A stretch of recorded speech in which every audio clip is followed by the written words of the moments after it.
présente d'abord Caterina D'Amico de Carvalho. En Italie, vous êtes italienne. Vous avez publié 2 ouvrages consacrés à Visconti, que vous avez bien connu. Vous avez aussi organisé expositions sur des grands cinéastes. La dernière était consacrée à René Clair, à la Mostra de Venise. Et vous êtes la fille de Suso Secchi D'Amico, qui a été la grande collaboratrice de Visconti pour l'écriture de ses scénarios. Et vous nous parlerez donc de Visconti, que vous avez bien connu vous aussi, à partir d'un livre d'Alain Sanzio et Paul-Louis Tirard intitulé Luchino Visconti, cinéaste, et qui vient de paraître aux éditions Persona.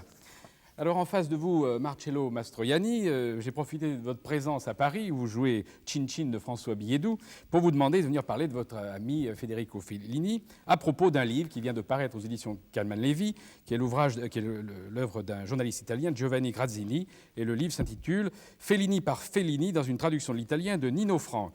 Et puis François Truffaut, qui nous parlera de son livre-album consacré à Alfred Hitchcock, intitulé Hitchcock-Truffaut, aux éditions Ramsay, avec la collaboration de Hélène Scott. Et puis, en fin d'émission, je vous demanderai aussi d'avoir la gentillesse de parler aussi d'un autre de vos maîtres. Il s'agit de Jean Renoir, à propos des Lettres d'Amérique, autrement dit la correspondance de Jean Renoir, qui vient de paraître aux presses de la Renaissance.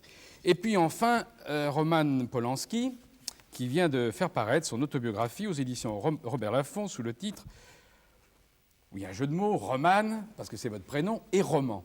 Et je veux dire que c'est un titre qui vous va très bien, un roman, parce que c'est vrai que c'est un fantastique roman que votre vie.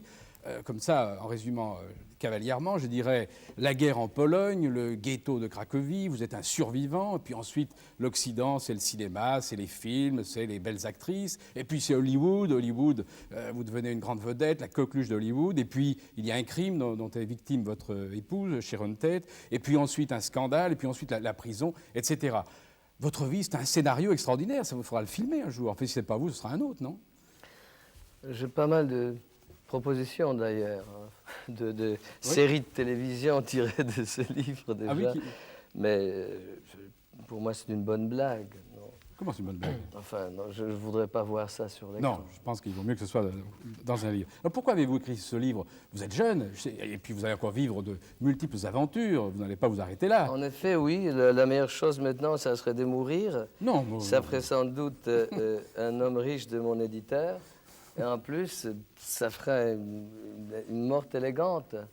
Mais ce n'est pas mon intention tout à fait en ce moment, non.